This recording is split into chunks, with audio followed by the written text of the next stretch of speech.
पंकज और आनंद से करूंगी। पंकज, मैं अब आपके पास आती हूँ कि आखिर 3 साल पहले इस तरीके के विरोध के सुर क्यों नहीं सुनाई पड़े? उस समय तो मुझे नहीं याद है, और जैसा विवेक ने भी कहा, एकदम सही सवाल है। इसका जवाब मैं आपको देता हूँ। 2019 में जब ये नोटिफिकेशन जारी हुआ तब किसी का ध्यान नहीं गया। ये जैन कम्युनिटी की कमी है। और फिर 2020 से कोरोना काल के कारण आप पूरे जानते हैं, पूरे ग्लोबल, पूरे विश्व की स्थिति खराब थी।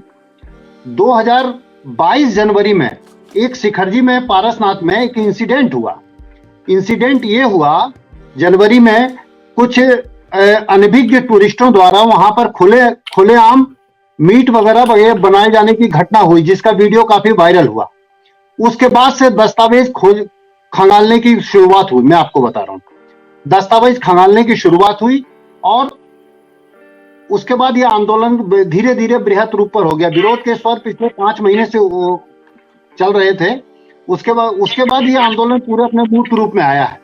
और दूसरी बात, जैसा विवेक जी ने कहा कि वहां पर स्थानीय आदिवासी वगैरह है, जो उनके हिसाब से भी देखना पड़ेगा सरकार को। एकदम सही बात है, उनके हिसाब से भी देखना पड़ेगा। लेकिन आपको ये जानकारी मैं बता रहा हूँ, चूंकि मेरा बचपन वहीं का जन्म है मेरा, वहीं से मैं आज से 15 साल पहले तक रांची में ही, शिखरजी में, पारसनाथ में ही रहा हूँ। सम्मेद शिखर में मैंने 300 यात्राएं की हैं सम्मेद शिखर की, पैदल। इसलिए मैं बता रहा हूं कि वहां के जो भी परिवार हैं, आसपास के 50 गांव के परिवार हैं, वो पारसनाथ में जो जैन टूरिस्ट आते हैं, उनकी वजह से उनका पेट पलता है, उनकी आजीविका चलती है। और कोई भी स्थानीय लोग नहीं चाहते हैं कि सम्मेद शिखर किसी भी रूप में डिस्टर्ब हो। और वो पूरी वहां की जैन कम्युनिटी के जो स्थानीय लोग हैं, वो जैन कम्युनिटी की भावनाओं को बेहतर तरीके से समझते हैं और उसे आत्मसात करते हैं। में आदिवासी भी रहते हैं, आदिवासी मांस भी खाते हैं, मदिरापान भी करते हैं, ये बात तो सबको पता है। तो क्या उन आदिवासियों में और जैनी जो परिवार हैं या जैन समुदाय के जो लोग हैं, क्या उनमें इसके पहले कभी कोई क्लैश नहीं हुआ? नहीं, कोई क्लैश नहीं है, कोई क्लैश नहीं है। आपको बताऊं, जो आदिवासी लोग रहते हैं वो एक सीमा के बाहर रहते हैं।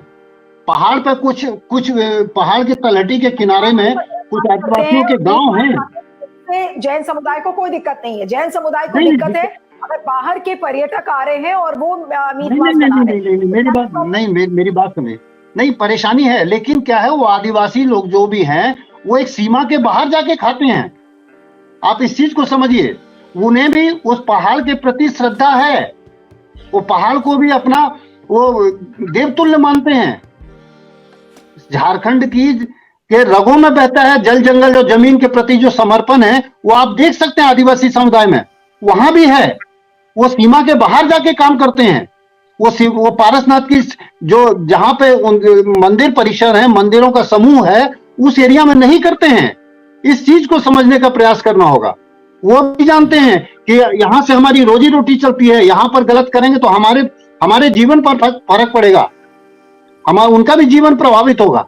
इसलिए वो ऐसी जगह नहीं करते हैं काम। और स्थानीय लोगों में सबसे बड़ी बात यह है, जो स्थानीय लोग हैं वहां पर बहुत अच्छी तरह से भावनाओं को समझते हैं।